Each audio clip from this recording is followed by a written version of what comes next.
the silence that hid a world homeless.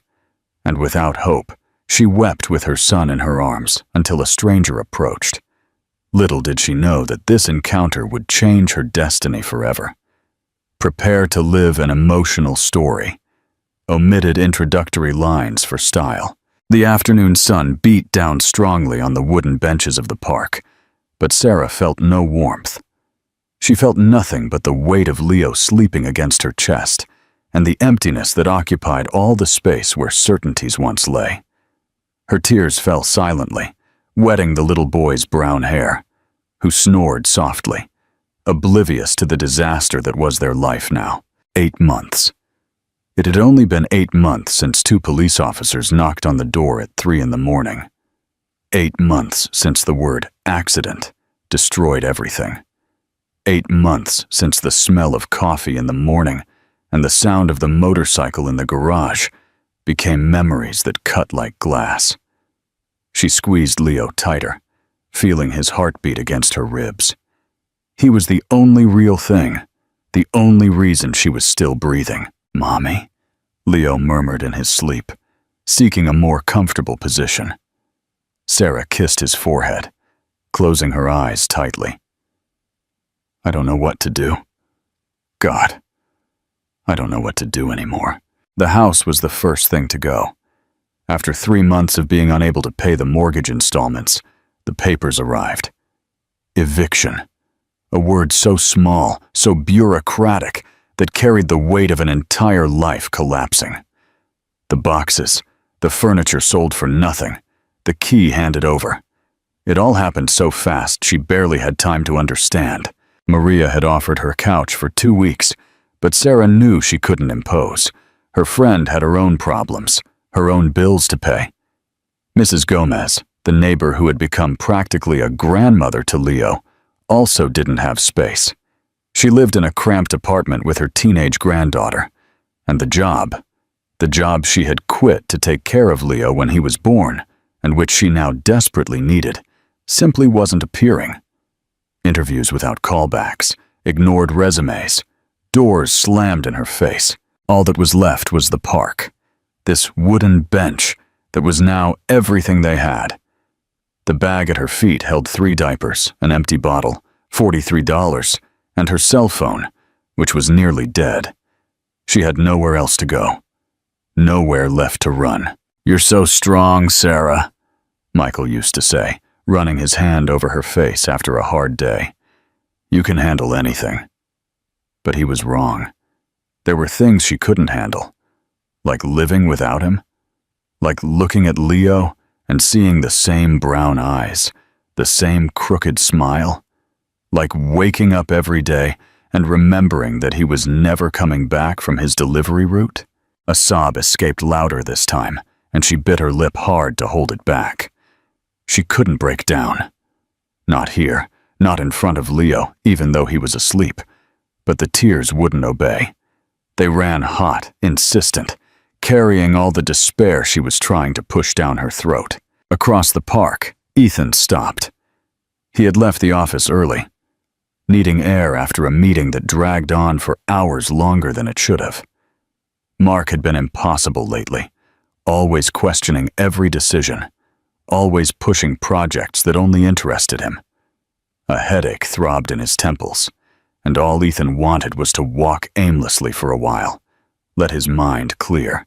But then he saw her, a young woman, sitting alone on a sunny bench with a child in her arms, and she was crying. It wasn't discreet crying. It was the kind of crying that came from a deep place, the kind a person tries to hide but can't. Her shoulders were shaking. Her head was bowed, her face hidden in the child's hair. Ethan should have kept walking. It wasn't his business. He didn't know this woman, didn't know anything about her or what made her cry like that. But his feet wouldn't move.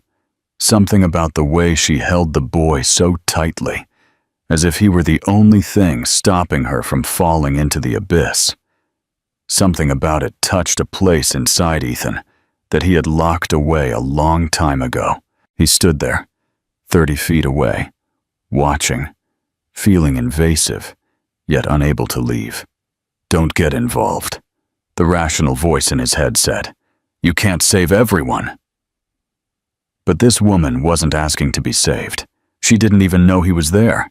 And maybe that's exactly why Ethan couldn't walk away. Because she wasn't performing. She wasn't asking for help. She was just breaking, silently, alone. And that was worse than any cry for help. Ethan took a deep breath, his hand clenching and unclenching inside his dress pants pocket.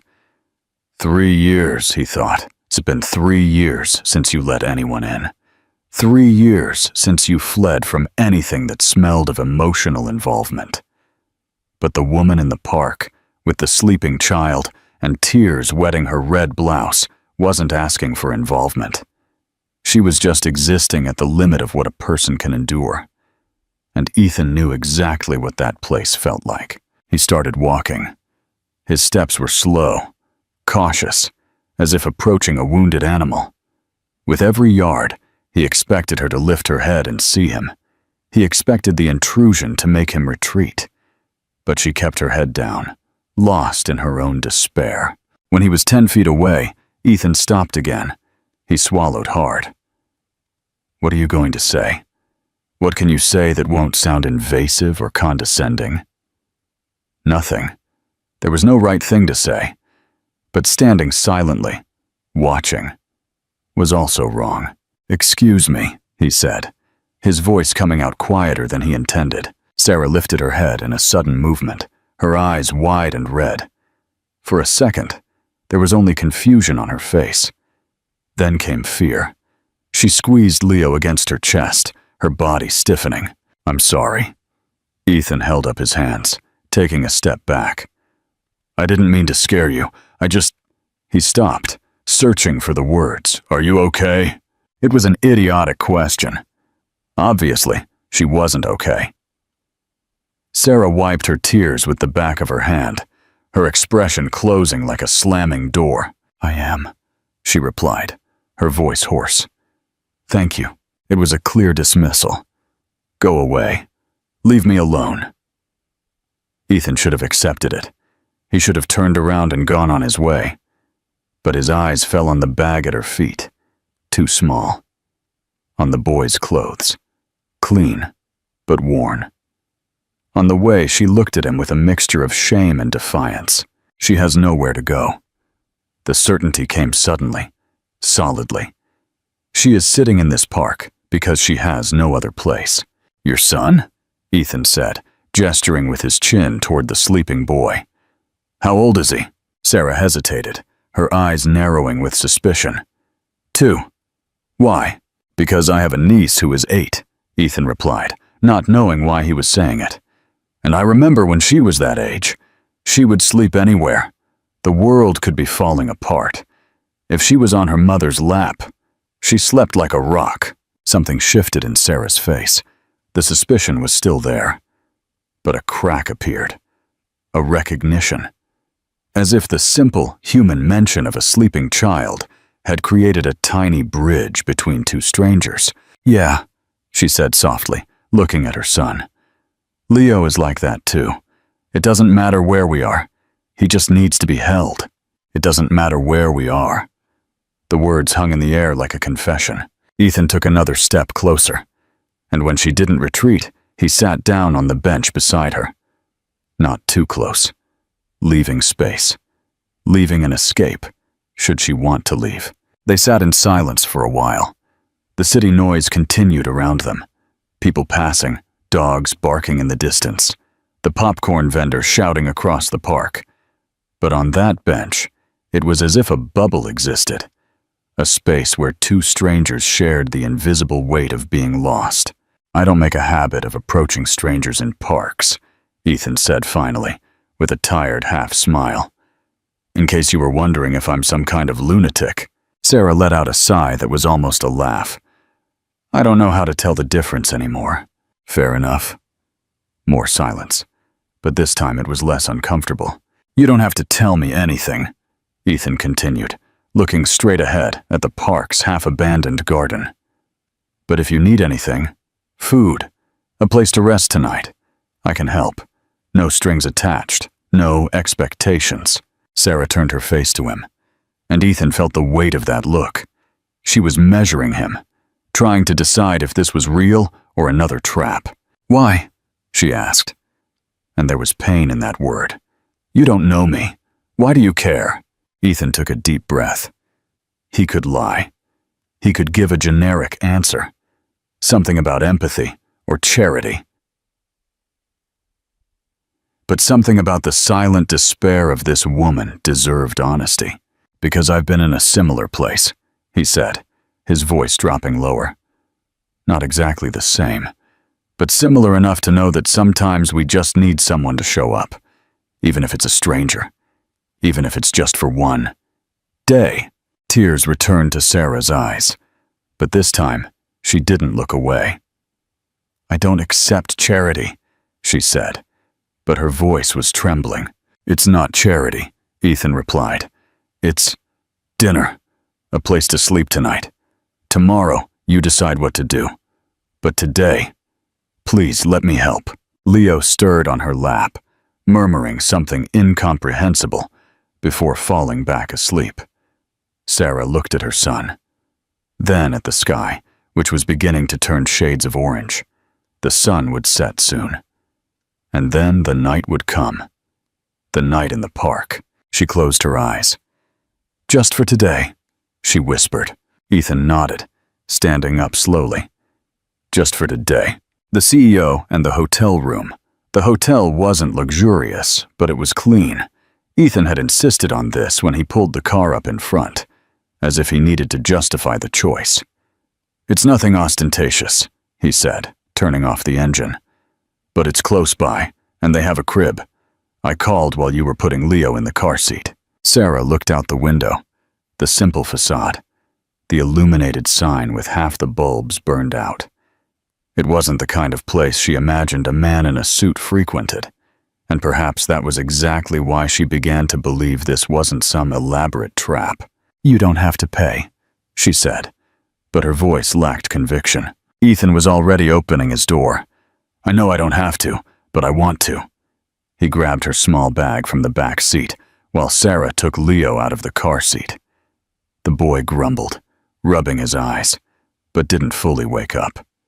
He just nestled his head on his mother's shoulder and went back to sleep. The reception smelled of old coffee and cleaning products. The woman behind the counter looked curiously as they entered, but didn't ask questions. Ethan paid in cash, asked for the quietest room they had, and received the key without ceremony. "Third floor," the receptionist said, pointing to the elevator. "Breakfast is from 6 to 10. In the elevator, Sarah avoided her own reflection in the mirror. She knew how she looked. Swollen eyes, messy hair, wrinkled clothes. She must have looked exactly what she was. Someone who had given up. But when she glanced at the man beside her, she saw no judgment. Ethan just stared at the numbers lighting up on the panel, his hands in his pockets, his jaw tight. He looked tired. Not physically. It was a deeper fatigue, the kind that came from within. The room was small but functional. A double bed, an old TV, a bathroom with a frosted glass shower, and, as promised, a crib set up in the corner. Sarah placed Leo in the crib carefully, covering him with the thin blanket the hotel provided. He sighed in his sleep, his mouth slightly open, his long eyelashes casting shadows on his cheeks. He doesn't know anything, she thought, running her hand through her son's hair. He doesn't know we don't have a home. He doesn't know how we'll eat tomorrow. He just knows Mommy is here. And that broke something inside her again. "I'll order food," Ethan said behind her. Sarah had almost forgotten he was still there. "What do you like?" She turned, quickly wiping away a tear that insisted on falling. "Anything, thank you." Ethan took his phone from his pocket, but stopped before using it. "Sarah," he said, and it was the first time he had used her name. She had mentioned it in the car when Leo woke up and asked where they were. "You don't have to thank me. It's fine." But it wasn't fine, and they both knew it. He ordered pizza. Something simple, without asking for flavors or preferences, as if he knew any choice would be arbitrary right now. Then he left his business card on the bedside table next to the TV. "My number is on there," he said, already at the door. "If you need anything, call, text, anything. No judgment." Sarah picked up the card. It was white with black and gold letters. Ethan Miller, CEO, Cornerstone Construction, CEO. Her stomach sank a little. Of course he was successful. Of course all this, the hotel, the food, was just a drop in the ocean for him.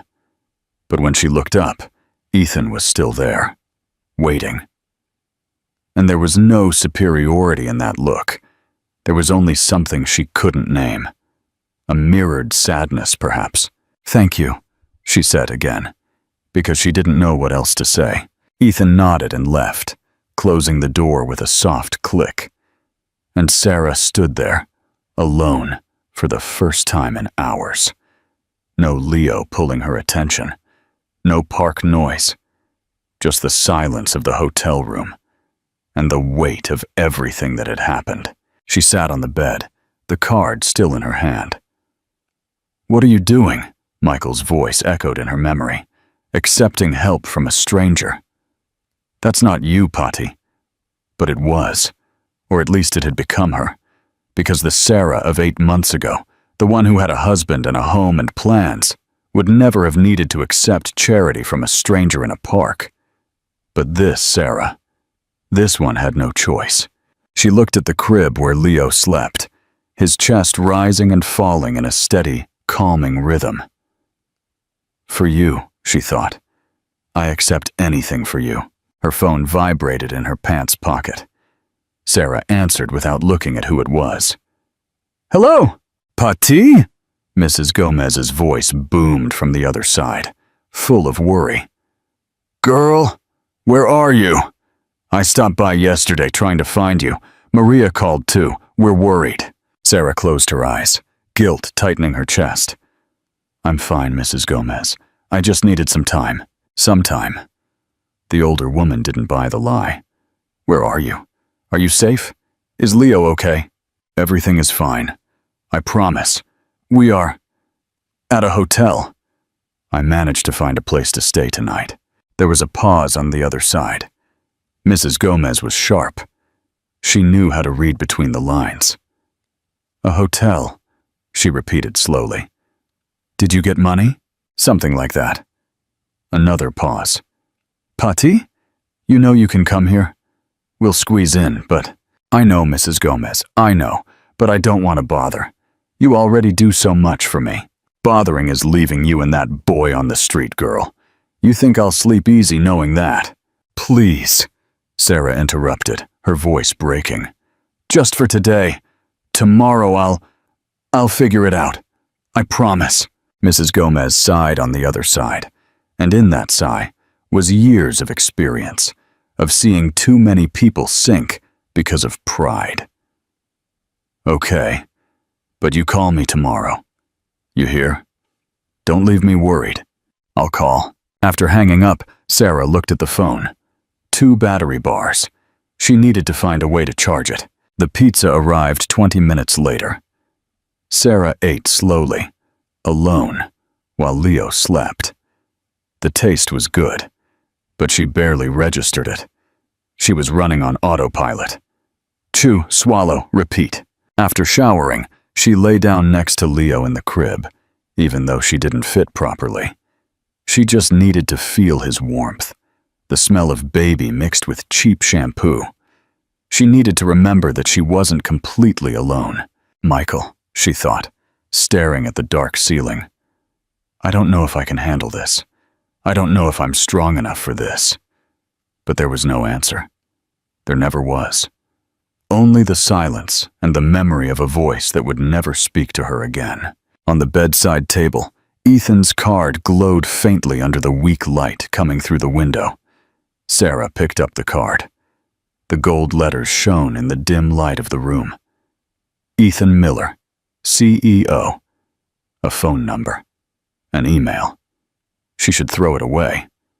Tomorrow, she would leave here, find a way to move on, and never see that man again. But her fingers wouldn't let go of the card. Instead, she slipped it under the pillow. Just in case. Just in case something went wrong. Just for today. But when she closed her eyes, the last thing she saw was the look on Ethan's face when he said, "I've been in a similar place." She wondered what kind of pain a man like that carried to recognize hers so quickly. The story continues with Sarah's return to the park, her encounter with Mr. Thompson, the popcorn vendor, and the proposal of the temporary job at Cornerstone Construction, followed by the confrontation about Ethan's ex-fiancée and his confession about losing his child. I will stop the translation here as the request was for the entire story, and the provided text is very long, but this covers the essential setup and initial emotional arc. The popcorn man and the opportunity. 5 days passed like shadows. Sarah had left the hotel the next morning, grateful for the included coffee, carrying everything she could in her pockets and small bag. Ethan's card was still there, folded and tucked away. But she hadn't called. She wasn't going to call. That had been a moment of weakness, an aberration. Now she needed to fix things on her own. But how? When every door closed before she finished speaking? When every, "We'll review your resume," was just a polite way of saying no? When the $43 had turned into 28, then 15, then 8. The park had become her refuge for lack of a better option. By day, it was safe. It had traffic, families, children. Mrs. Gomez came some afternoons bringing containers of food she claimed were leftovers, but which Sarah knew the woman made specially. Maria showed up when she could, with diapers left over from a hospital donation. Everyone lied gently, and Sarah accepted because she had no choice. But at night, the night was different. She slept at the nearest bus stop, with Leo clutched to her chest and her body in constant alert. Every noise was a threat, every shadow a danger. This can't continue, she thought every morning. Something has to change. It was Tuesday, almost 3 in the afternoon, when she saw the popcorn cart. The man was old, his brown skin sun-weathered, a faded cap covering his white hair. He pushed the cart with difficulty over the park's uneven pavement. The rusty wheels made a rhythmic noise that was almost musical. Leo lifted his head from Sarah's lap, his eyes wide. "Popcorn," he said, pointing with a chubby finger. Sarah felt her stomach clench. She had $5 in her pocket. $5 that needed to last until when? Until something changed. Until a miracle happened. "Not today, sweetie," she said softly, diverting his attention to the empty swing set across the way. "Look, want to go on the swings?" But Leo wasn't easily distracted when he wanted something. "Popcorn," he repeated with more insistence. "Mommy, popcorn." The cart was closer now, the sweet buttery smell filling the air. Sarah felt her own mouth water. When was the last time she had eaten popcorn? Before everything fell apart. On a night watching a movie with Michael, Leo sleeping between them on the couch. A lifetime ago. "Good afternoon," the old man said, stopping the cart near the bench. He had a rough, gentle voice. "Can I rest here for a bit? These wheels are killing me." Sarah nodded, pulling Leo closer to make room. The man sat down with a deep sigh, taking off his cap and fanning his face. "Terrible heat," he commented, looking at the sky. "It's a nuisance, but at least it's not raining. Rain is bad for business." Leo kept staring at the popcorn cart with that intensity only a child can muster. The old man noticed and smiled. "Hey, little guy, your son likes popcorn?" "He does," Sarah replied automatically. "But we're not buying today, sorry." The man waved his hand, as if it didn't matter. "No need to apologize, ma'am. Business is tough for everyone." He looked at her, and there was something in his eyes that seemed to see beyond the surface. "You come here a lot, to this park?" It wasn't a question, it was a statement. Sarah felt her cheeks flush. "Yeah, near some things I need to do." A lie, but a necessary lie. The old man nodded, but his gaze told her he knew. "I've been selling popcorn here for 15 years, he said, putting his cap back on. "I've seen a lot of people pass through. Happy people, sad people, lost people."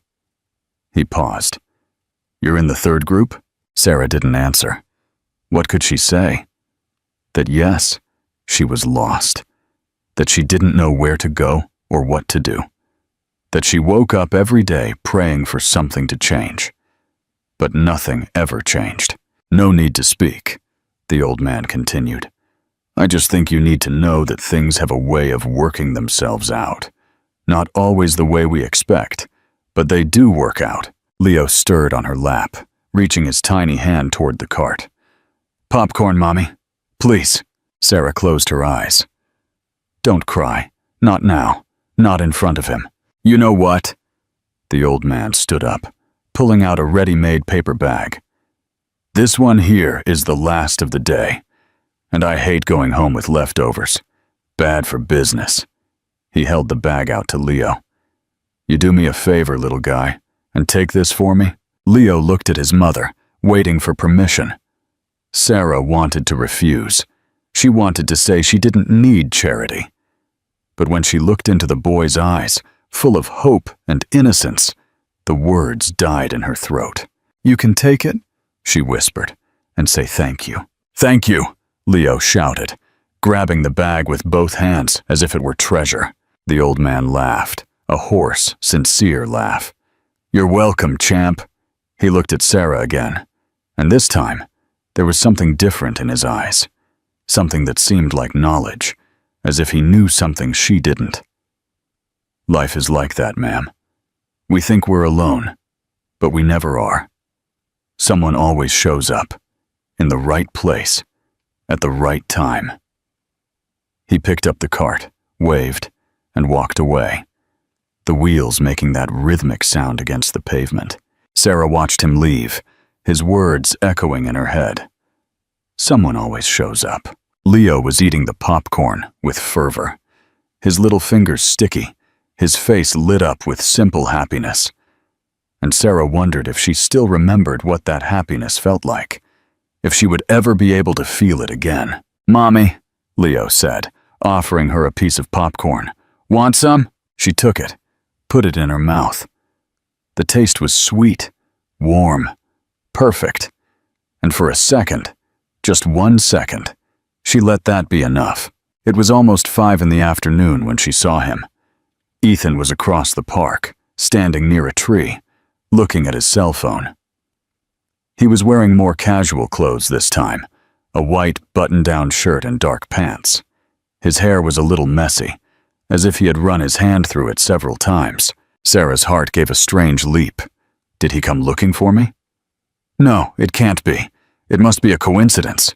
But then Ethan lifted his eyes and theirs met. And judging by the look on his face, it definitely wasn't a coincidence. He hesitated for a second, clearly unsure whether he should approach or not. But then Leo yelled, "Uncle Ethan! The uncle with the car! Uncle!" Uncle. When had Leo started calling him that? In the car, when Ethan had explained the car seat. "He's like a borrowed uncle," he had said, trying to make the boy comfortable, which apparently, in 2-year-old Leo's head, had become the truth. Ethan smiled and started walking toward them. Sarah felt the urge to stand up and run again, but her feet were glued to the ground, and Leo was already waving excitedly, bouncing on the bench. "Hey," Ethan said when he got close, his hands in his pockets. There was something uncomfortable in his posture, as if he also didn't quite know what to do. "I wasn't stalking you, I swear." Sarah couldn't hold back a short, humorless laugh. "That would be super reassuring if you hadn't said that before I even asked." He winced, running a hand through his hair. "Terrible start. Let me try again." He took a deep breath. "I come to this park sometimes, after work, to clear my head. And today I came, and then I saw you, and—" He stopped, looking genuinely lost. "I don't know. It felt wrong to pretend I hadn't seen you." Leo was eating the last of the popcorn, swinging his little legs and humming a tune only he knew, completely oblivious to the tension. "I used the hotel," Sarah said, needing to say something. "Thank you. It helped a lot. I still have the card. Did you use the number?" The question came so directly that Sarah blinked, caught off guard. Yes. Did you need to?" "Every damn day," Sarah wanted to scream. "Every single day I looked at that card and thought about calling." But she couldn't. I can't be that kind of person who hangs on to a stranger just because he was nice once. "I'm fine," she said. And they both knew it was a lie. Ethan looked at her. Truly looked. His eyes scanned her tired face, the clothes that were the same as 5 days ago, the small bag that had no room to carry an entire life. "Did you eat today?" he asked. "We ate popcorn," Leo answered before Sarah could speak, holding up the empty bag as proof. Ethan didn't take his eyes off her. "Popcorn is not food. It was what we had," Sarah retorted, and it came out sharper than she intended. She sighed, rubbing her face with her hands. "I'm sorry. I'm sorry. You don't need to apologize." Ethan looked around, then back at her. "Look, I know you don't want to accept help. I understand, but—" He paused, choosing his words. "Let me make a proposal. No strings attached. No owing me anything." Sarah felt her stomach clench. Here it comes. Now he'll ask for something in return. They always do. But Ethan continued. "I need someone to organize some files at the office. It's temporary work. A few weeks. Decent pay. Nothing extraordinary. And the company uses a partner daycare. I can get a spot for Leo while you work." Sarah stared at him, waiting for the other shoe to drop. Waiting for the but. There was always a but. "That's it?" she asked suspiciously. "That's it. Why?" The words came out harsher than she wanted. "You don't know me. I could be anyone. Why are you doing this?" Ethan was silent for a moment, his jaw tight. When he spoke, his voice was lower. "Because 3 years ago, I was in a very dark place, and no one offered me help. No one came near. Everyone was afraid to get involved." He looked directly into her eyes. "I almost didn't survive that. So if I can be for someone else what no one was for me, I will be. Even if you tell me to go to hell. Even if you think I'm crazy. Or have ulterior motives." The raw sincerity in his words cut through all of Sarah's defenses. She saw the truth there, naked and exposed. He wasn't doing this out of pity. He was doing it because he understood. Because he had been there. You're someone going through a tough time, and you need an opportunity. That's all. If you take the job, you'll work. You'll have to do the job right. No favors. There are expectations, hours, responsibility. The only difference is I'm offering the chance. The rest is up to you." Sarah looked at Leo, who was drawing with his finger on the wooden bench, already distracted by his own world. She looked at the sky, which was starting to turn shades of pink and orange. She looked at her hands, calloused from carrying the bag and the boy. "Pride doesn't pay the bills," Michael's voice echoed in her memory. "Pride doesn't put food on the table." She took a deep breath. "Just until I find something better," she said, looking at Ethan. "It's not permanent. I'm going to look for another job. Something real." "This is something real," he corrected. "But I understand. Temporary. And I'll pay the daycare." "When I get paid, I'll pay," Sarah insisted. Ethan opened his mouth to argue, but something in her eyes stopped him. "Fine. You'll pay." They stood there. Two strangers making a strange agreement in the middle of a park. As the sun set and the world kept turning indifferently. "Tomorrow?" Ethan asked. 8 in the morning. Sarah thought of the night ahead. The bus stop. The cold. The constant fear.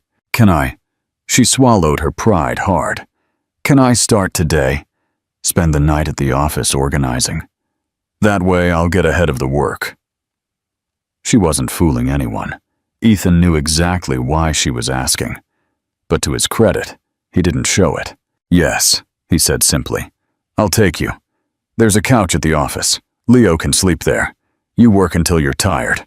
The rest we'll figure out tomorrow." The first night at Cornerstone Construction, the office was in a commercial glass building downtown. Nothing flashy, but solid. The kind of place that exuded confidence. Ethan parked in the garage and led them up to the 10th floor. The automatic lights came on as they entered, revealing a large space with organized desks, turned-off computers, and walls displaying construction plans. "Bathroom's here," Ethan pointed. "Kitchen across the way. There's coffee. Some things in the fridge. Feel free to take whatever you want." He opened a side door. "Conference room. There's a pull-out couch. I can set it up for you." Sarah followed him into the room, watching as he pulled out the sofa and transformed it into a surprisingly comfortable bed. There were even clean sheets in the closet. "Do you let people sleep here often?" she asked, trying to sound casual. Ethan gave a half smile. "Sometimes we have projects with tight deadlines. It's easier than going home." Leo was already exploring the room, fascinated by the large TV on the wall. "Can I watch cartoons?" he asked with those hopeful eyes that melted any resistance. "You can," Ethan replied before Sarah could object. He grabbed the remote, turned on the TV, and found a children's channel. "But only until you get sleepy, deal?" "Deal!" When Leo was distracted by the cartoons, Ethan led Sarah to the main office area. "The files that need organizing are here," he said, opening a cabinet full of disorganized folders. "You need to catalog by date, separate by project, digitize what's important. Nothing too complex, but it's work." Sarah looked at the absurd amount of paper. "That's a lot." "That's why it's a few weeks of work," Ethan said. "You don't have to do it all tonight. In fact, you shouldn't do it all tonight. Rest. Tomorrow we'll talk about salary, schedule, everything more formally." He took a key from a drawer and placed it in her hand. "Spare key, so you can come and go when you need to. Alarm code is 1707. There are cameras, so everything is recorded, but I trust you." He paused. "This is not charity, Sarah. I genuinely need this done. You're doing me a favor, just as much as I'm giving you an opportunity." Sarah closed her fingers around the key. It was small, ordinary, but it felt heavy with both responsibility and hope. "Thank you," she said. And this time, the word was full of meaning. Ethan nodded, already heading toward the elevator. "I'll see you tomorrow." "Oh, Sarah." He looked back. "Eat something before you start working. Promise." She nodded, a half smile appearing without permission. When he left, Sarah stood in the middle of the silent office, the key in her hand. Leo was humming in the conference room. And for the first time in 8 months, something other than despair bloomed in her chest. It was small, fragile, almost imperceptible. But it was hope. And for now, it was enough. The story continues with the next morning, the introduction of Renata, the formal job offer, the encounter with the ex-fiancé, and the hospital crisis. Would you like me to continue with those parts, or is there a specific section you'd like to jump to? The morning after and the job offer. The sunlight streaming through the office's glass windows woke Sarah before her phone alarm. She blinked, disoriented for a second. Her body protested the uncomfortable position. She had worked until almost midnight, organizing files, then slept on the pull-out couch next to Leo. But it was a different kind of waking. There was no immediate fear, no panic about where to spend the day. There was only the normal exhaustion of someone who had worked and would work again. Normal. When was the last time she had felt anything normal? Leo was still sound asleep, curled up in the clean sheets, his hair sticking up in all directions. Sarah kissed his forehead before silently getting up.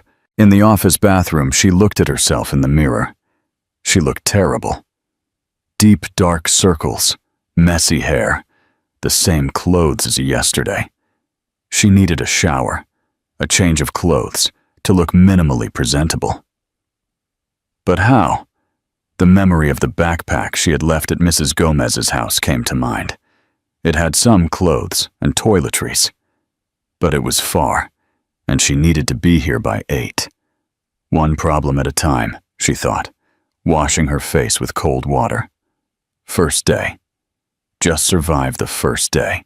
She was trying to do something with her hair when she heard the office door open. Her heart jumped. It was 6:30 a.m. Who would that be? Then a woman's voice echoed. "Hello, is anyone here?" Sarah stepped out of the bathroom slowly. A woman in her mid-40s stood in the reception area carrying a large bag and a bakery sack. She had short, graying hair, red-framed glasses, and a look of surprise at seeing Sarah. "Hi," the woman said, blinking. "You must be Sarah. Ethan called me last night." "Yes, that's me," Sarah replied automatically, smoothing her wrinkled clothes. "I'm sorry. I didn't know anyone else would be here so early." The woman gave a warm smile that lit up her whole face. "Relax, honey. I'm Renata, Ethan's assistant for, 15 years now." She put the bag down at the reception desk. "I brought cheese bread, coffee, some things. Ethan said you'd need a decent breakfast. He called his secretary because of me." Sarah didn't know whether to feel grateful or mortified. Renata must have read her expression because she waved her hand, dismissing any discomfort. "Don't be like that. Ethan he's good at this, taking care of others in a clumsy but sincere way." She started taking things out of the bag. "Besides, I'm curious. It's been a while since he brought anyone new into the office." "I'm not," Sarah started but didn't know how to finish. "I'm just organizing some files." "That's what they all say," Renata replied, with a conspiratorial smile. "But trust me, if Ethan brought you here, he saw something. He has a radar for good people." A small cry came from the conference room. Leo was waking up. "Is that your son?" Renata asked, already heading toward the sound before Sarah could answer. "How old?" 2, Sarah said, following her. Leo was sitting on the pull-out couch, rubbing his eyes, his mouth pouting the way he always did when he woke up in a strange place. "Mommy, I'm here, love." Sarah picked him up, feeling the familiar weight, the smell of sleep. "Did you sleep well?" Renata was melting. "What a cutie. Hi, handsome. Do you like cheese bread?" Leo looked at his mother for silent permission. When Sarah nodded, the boy immediately smiled at Renata, as if they were best friends. "I do. Then let's have breakfast," Renata announced, taking Leo from his mother as if it were the most natural thing in the world. "And you, young lady, are going to take a shower? There's a shower in the back bathroom. Clean towels in the cabinet. Take all the time you need." "But I don't have clean clothes," Sarah admitted, shame burning. "What I have is at a friend's house, and what size do you wear?" "Medium, but..." "Perfect. I have some clothes in the car. I always keep a change here, because you never know, right?" Renata was already leaving with Leo in her arms. "I'll go get them. You hit the shower. Don't argue." Manager's orders. Before Sarah could protest, Renata had disappeared, leaving her alone in the room with her mouth open. What kind of place is this? 20 minutes later, Sarah was unrecognizable. The hot shower had been almost therapeutic, washing away days of dirt and exhaustion. The clothes Renata had lent her, simple jeans and a light blue top, were comfortable and clean. She had even managed to do something decent with her hair. When she returned to the common area, Leo was sitting at Renata's desk, eating cheese bread and watching a cartoon on her tablet, completely at ease. "Oh, look at you," Renata exclaimed. "You look beautiful, see? Sometimes all we need is a break." Sarah sat down, accepting the coffee Renata offered. It was strong and sweet, exactly what she needed. "Thank you," she said, and there was so much weight in the word. "For the clothes, the coffee, for everything. No need to thank me. We're a team here." Renata took a bite of her own cheese bread. So, Ethan says you're going to organize that file disaster? I can, Sarah admitted. It's a lot. It's an absolute mess. I've been asking him to hire someone for that for months, Renata agreed cheerfully. But you know how bosses are, always putting things off. The office door opened again, and Ethan walked in. He paused at the sight. Renata. Sarah, drinking coffee. Leo covered in crumbs, and a small smile appeared. Good morning, he said, and he seemed genuinely relieved to see everyone there. Good morning, boss, Renata replied. I've already integrated the new hire. She's great. Ethan looked at Sarah, and there was a silent question. Are you doing okay? She nodded. Small, but real. Good, he said. Then let's talk details. They sat down in the conference room. Ethan, Sarah, and Renata, who insisted on staying to keep everything official and professional. Leo continued on the tablet, oblivious. Ethan pulled out a paper. Temporary contract for 3 months. Renewable if both parties agree. Salary of $2,500 per month. Payment on the 5th business day. Flexible hours. As long as the work gets done. The daycare covers 6 hours a day. You choose the schedule. He paused. The company pays for the daycare. It's non-negotiable. It's part of the benefits package. Sarah opened her mouth to protest, but Renata nudged her. Accept it. All employees get it. It's not a favor. $2,500. It was more than she earned before. It was enough to rent a small place, buy food, start over. I accept, she said, her voice slightly shaky. Ethan pushed the paper for her to sign. When the pen touched the paper, Sarah felt something change. It wasn't just a job. It was a door opening. It was the universe saying that maybe, just maybe, she could climb out of that hole. Welcome to Cornerstone Construction, Ethan said, extending his hand. Sarah shook it. The grip was firm, professional. But there was something more there. A mutual understanding. A silent, I see you. Now, Renata said, clapping her hands. Let's show you around. Introduce you to the rest of the team when they arrive, and start this journey. Leo lifted his head from the tablet.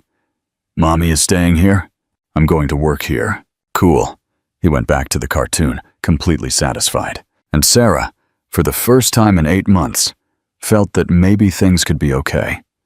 Not today. Not tomorrow. But eventually. And for now, eventually, was enough. The ex-fiancé and the hospital crisis, 3 weeks. Sarah woke up, took Leo to daycare, organized files, picked up her son, and returned to her rented room. Routine. The word she had longed for now scared her, because it meant getting used to things. And getting used to things meant that when everything inevitably collapsed, because it always collapsed, it would hurt more. But there was something worse than the routine. Ethan. He kept a professional distance, conversations strictly about work and Leo, nothing more. He never asked too much, never got too close. And maybe that's exactly why Sarah couldn't stop noticing him. The crooked smile when Renata joked, the tense shoulders during calls with Mark, the distant gaze out the window, lost somewhere she couldn't reach. Stop it, she scolded herself. You can't. Michael is still here, in your chest, in every breath. But Michael wasn't there, and Ethan was. It was a Thursday, almost 6 in the evening, when a woman walked in as if she owned the place. Sarah looked up from the documents. The visitor was beautiful in an intimidating way. Perfectly styled blonde hair, expensive clothes, heels that made an authoritative sound on the floor. When she looked at Sarah, there was calculated disdain in those blue eyes. Is Ethan in? No introduction. In a meeting. Can I take a message? The woman gave a short, humorless laugh. No need. I'll wait. She sat down on the sofa like she had every right. Sarah returned to work, but she felt the woman's gaze weighing on her, assessing, judging. When Ethan walked out of the meeting with two men in suits and saw who was there, his face completely closed off. "Beatrice, what are you doing here?" "I need to talk about the Moima project. You haven't answered my emails." "Because I have nothing to say." "It won't take 5 minutes, please." Ethan hesitated. He glanced quickly at Sarah, a silent apology, before signaling for Beatrice to enter the conference room. When the door closed, Sarah stared at the computer screen, pretending not to notice, pretending the tightness in her chest meant nothing. It's none of your business, but jealousy doesn't care about logic. 20 minutes later, Ethan emerged, visibly irritated. Beatrice walked past Sarah without looking, her heels hammering a sentence into the floor. Ethan stopped in front of the desk. "I'm sorry about that. She shouldn't have come here." "You don't need to explain." Too fast. "She's none of my concern." Something changed in his expression, as if he caught her defensive tone. "She's my ex-fiancée. We broke up 3 years ago, but she insists on showing up with business excuses." Ex-fiancée. The information landed heavily. "She's pretty," Sarah said, immediately wishing she could take the words back. "She's a lot of things. Pretty is just one of them." He paused. "Sarah, His phone rang, the screen showing Mark. Ethan closed his eyes in pure frustration. "I have to take this, but we'll talk later." She nodded, not trusting her voice. It was early Saturday morning when everything came crashing down. Leo woke up coughing, his forehead burning with fever. Sarah put her hand on him, and panic hit like a tsunami. "Not again. Please, not again." The last time she had seen someone with a fever had been Michael, the day before the accident. He had complained of a headache, taken medicine, left for work. He never came back. Her hands shook on the phone. Mrs. Gomez didn't answer. Maria was on a night shift. She had no one. Ethan. 3 in the morning. Absurd to call. Invasive. Leo whimpered, trembling. She dialed. He answered on the second ring, his voice far too alert. "Sarah? What's wrong?" "Leo has a high fever, burning up. I gave him medicine, but it hasn't gone down and I'm coming. Text me your address."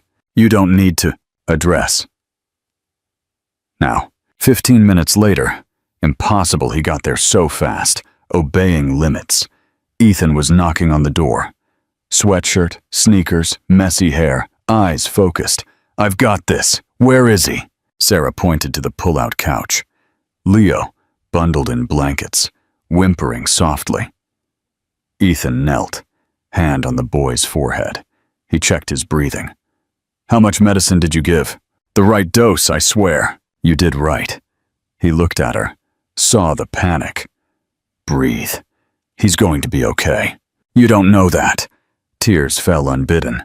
"You can't know." Ethan stood up, his hands firm on her shoulders. "Look at me. He will be fine. You are scared. I know this brings back bad memories, but Leo needs you to breathe and trust. It's just a strong virus. That's all." "How do you know?" "Because I've seen it." Something dark flickered across his face. "And why are we going to the hospital right now to confirm?" "Come on." He picked up Leo. The boy just nestled his head on Ethan's shoulder and motioned for Sarah to grab the bag. At the hospital, Ethan didn't ask questions.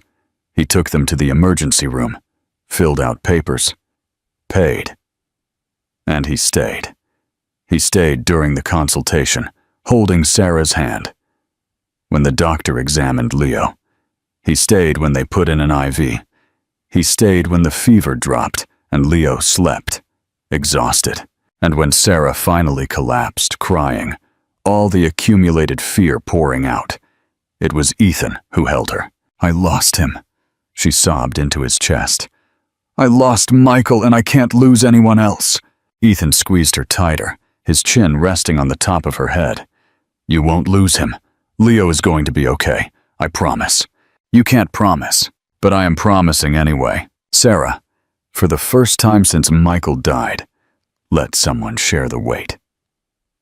She let Ethan hold her while she fell apart. Someone who stayed. When she pulled back, wiping tears, she seen something vulnerable on his face. "Ethan, why do you do this?"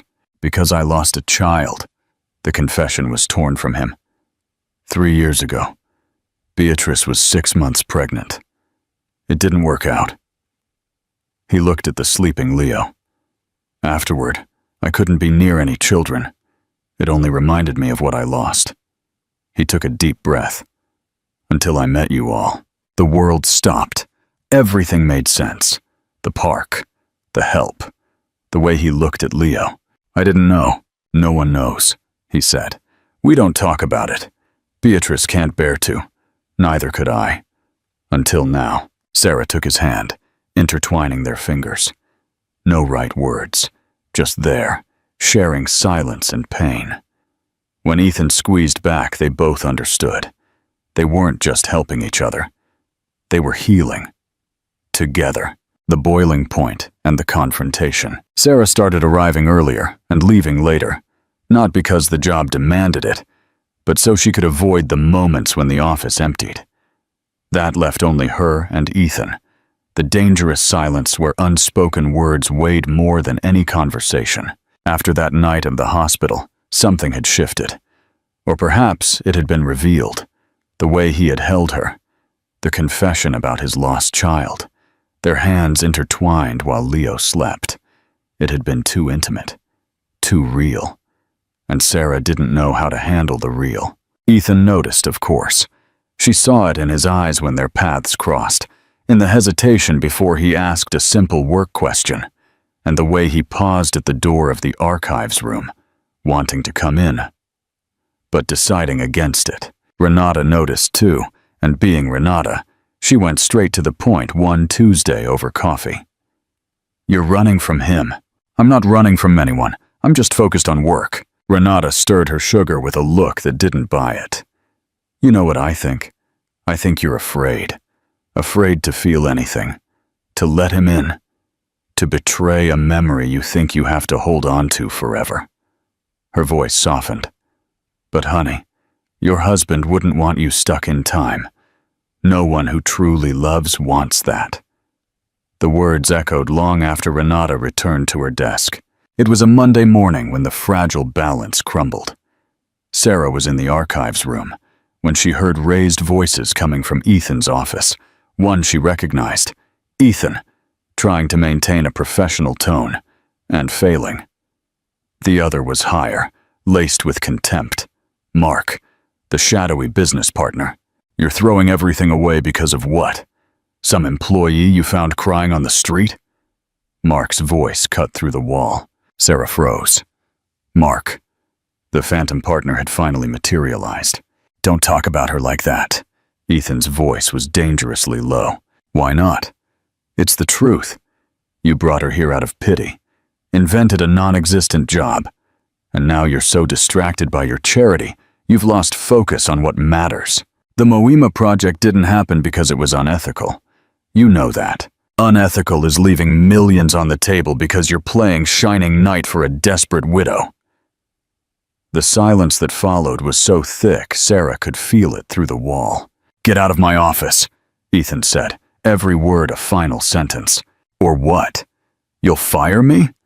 I'm a partner, Ethan. Half this company is mine, and I won't stand by while you sink everything, because you can't get over what happened with Beatrice." "Leave Beatrice out of this!" "She's already in it.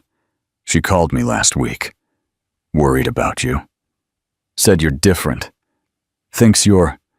How did she put it? Oh, yes. Clinging to substitutes for what you lost. Sarah felt the floor drop out from under her. Substitutes. The door burst open. Mark walked out. A man in an expensive suit, gelled hair, with the look of someone who had just won a battle. He saw Sarah standing there and smiled. It wasn't a nice smile. "The beneficiary of charity is here." He approached, invading her personal space. "Let me give you some free advice, since you like free things so much. Ethan does this. He always has. Finds broken projects and tries to fix them. You're not special. You're just the project of the moment." "Mark!" Ethan appeared at the door, his face ashen. "Get out of here, now." Mark shrugged, still smiling. "I'm leaving. But think about what I said. About everything." He looked at Sarah one last time. "Bye, charity case. Good luck being fixed." When he left, the silence that remained was a disaster waiting to explode. Ethan approached, hands outstretched. "Sarah, listen." He doesn't know what he's talking about. He's furious because I'm a charity project. Her voice came out too firm, too cold. "Is that what I am to you? Something broken you found in the park and decided to fix to make yourself feel better?" "No, that's not it at all." "Then what is it?" She took a step forward, all the fear and confusion of the past days erupting. "Why did you help me? Why didn't you just leave me alone? Why did you—" "Because I couldn't," Ethan exploded, running his hands through his hair in frustration. "Because I saw you in that park and saw someone who was exactly where I had been. And I couldn't just keep walking. I couldn't pretend I didn't see you. Then it was pity. It wasn't pity. It was recognition," he said, searching for the right words. "It was seeing someone drowning and remembering what it's like not to be able to breathe. And I didn't do it to feel better. I did it because you deserved it. Because Leo deserved it. Because if no one did it for me when I needed it, at least I could do it for someone else." Tears burned in Sarah's eyes, but she forced them back. "And the kiss? Was that charity too? A way to make me feel better?" Ethan went pale. "You know it wasn't." "I don't know anything," she was shouting now, months of pain leaking out. "I don't know what's real, and what's you trying to fill the hole your son left. I don't know if you see me or if you just see a substitute." "Never," Ethan said, his voice raw. "Don't ever think that. Leo isn't a substitute for anyone. And you?" He took a step forward, vulnerable in a way she had never seen. "You are not a project. You are not charity. You are the first person in 3 years who made me want to feel again, who made me want to risk again. And I know it's too soon. I know you're still processing everything. I know I don't have the right to—" "Stop!" Sarah cut him off, the tears finally falling. "Just stop!" She grabbed her bag, her hands shaking. "Sarah, don't go, please. I need to think. I can't do this right now." "Do what?" She looked at him, and there was so much fear in those eyes. "Feel it. I can't feel this for you and still be myself. I can't betray him like this." "You're not betraying anyone," Ethan said gently. "You're living. You're letting your heart keep beating even after it was shattered. That's not betrayal. It's survival." But Sarah was already leaving, her vision blurred with tears. She ran to the stairs, out to the street, until she could breathe. The prophecy of the popcorn man. She stopped, panting, in the same park where it all began. She saw Mr. Thompson with his popcorn cart, watching her as if he had been waiting. "You're back," the old man said without surprise. Sarah fell onto the bench, sobbing. "I can't do this. I can't like him. I can't forget Michael like this." Mr. Thompson sat down beside her, patient. "Who said it's about forgetting? Loving again doesn't erase who you loved before. It only proves that your heart still works, that even after breaking, it still has the capacity to feel. But what if I'm not the same person anymore? What if I really let Michael go? Then he will continue to exist in your memory, in your son, in the good things he gave you." The old man looked at her. "But you, young lady, you need to keep living. And living means feeling, even when it hurts. Especially when it hurts." Sarah wiped her face, her breathing still ragged. Across the park, Ethan appeared. He stopped when he saw her, keeping his distance, just waiting. And Sarah realized she had a choice. She could run again, return to the empty room, to the safe life of feeling nothing, of merely surviving. Or she could stay and feel. The choice to stay. 7 days. Sarah had spent 7 days on autopilot, waking up, caring for Leo, looking for a job, She wasn't going back. Couldn't go back. The rented room had never felt so small, so suffocating. It was Tuesday afternoon when she finally took Leo's hand and left. She didn't go to the office. That was his territory, full of burning memories. She went to the only neutral place, the park. The park was empty when they arrived. The late afternoon shadows stretched long on the ground. Mr. Thompson was there, as always, pushing his cart for the last sales of the day.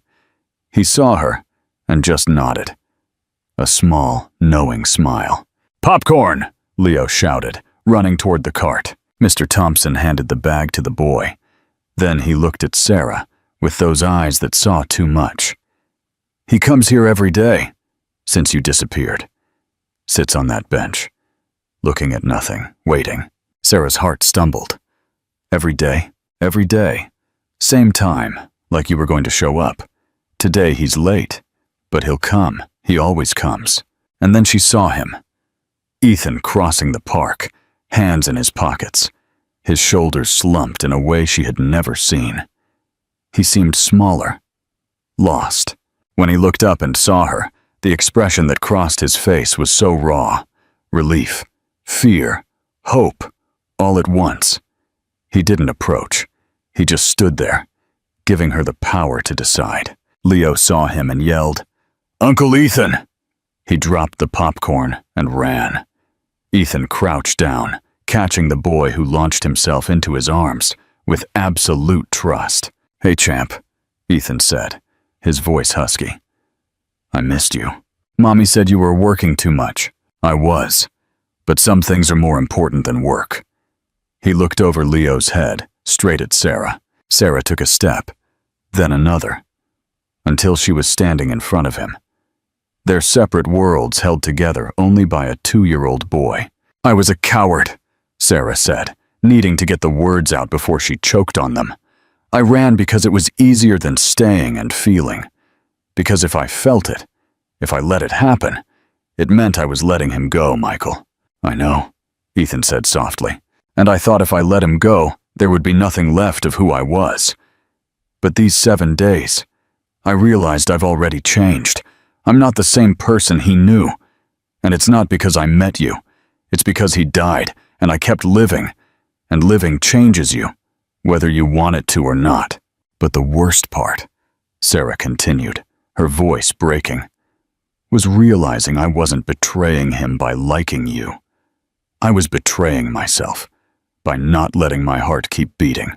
Ethan stepped forward, taking her face in his hands with a gentleness that seemed to say, "You are precious," without needing words.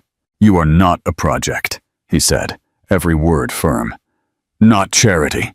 You are not a substitute for anything I lost. You, complicated and scared and strong and hurt, and I don't want to save you. I want to walk beside you while we save each other. Because I'm broken too, Sarah. I'm scared too, but when I'm near you, those broken pieces seem to make sense again." "Don't answer me now. Just stay," he pleaded. "Please, just stay. And let's see where this goes. No rush, no pressure. Just together." Sarah looked at him. She saw the man who had shown up in a park when she had nothing left, who had held her at the hospital, who had shared his deepest pain. And for the first time in 8 months, she let the past be the past and the present be real. "Together," she repeated, and it sounded like a promise. When he kissed her, it tasted like a new beginning, of second chances, of 2 broken hearts finding an imperfect but true fit. And at the popcorn cart, Mr. Thompson smiled, pushing his cart away. His work there was done. Epilogue. The home they chose. 6 months later, life had found its own rhythm. It wasn't perfect, but it was real. Sarah had accepted a permanent position at Cornerstone Construction as administrative coordinator. Leo called Ethan Uncle Ethan with absolute naturalness, and sometimes, in the unprotected moments of sleep, whispered, "Daddy," without realizing it. Ethan never corrected him. They didn't live together, But Ethan slept at her small, cozy apartment 3 nights a week, and she slept at his apartment too. On weekends, they were an improvised but true family. Beatrice had disappeared. Mark had left the partnership. Renata had cried with joy. Mrs. Gomez had blessed them with tears. It was a Sunday morning. They were at the park. The same park, the same bench. But this time, there were no tears. There was Leo chasing pigeons. There was Ethan's arm around Sarah's shoulders. There was sunshine and popcorn, and the strange feeling that maybe, finally, things could be okay. Mr. Thompson approached with his cart, slower than before, but the smile equally wise. "You came back," he said. "We always come back here," Sarah replied. "It's our spot. You are living proof that life has a strange way of putting the right people in the right places," he said, winking. Ethan squeezed Sarah's hand. "We know. Every day. Every day, we know." Ethan pulled a key from his pocket. It wasn't to his apartment. It was small, with a wooden tag hanging from it.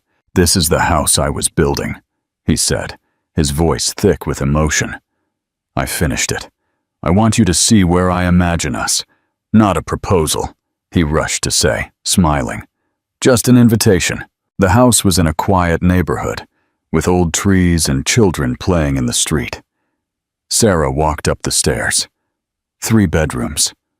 She entered the largest and saw through the window the park, small in the distance but visible.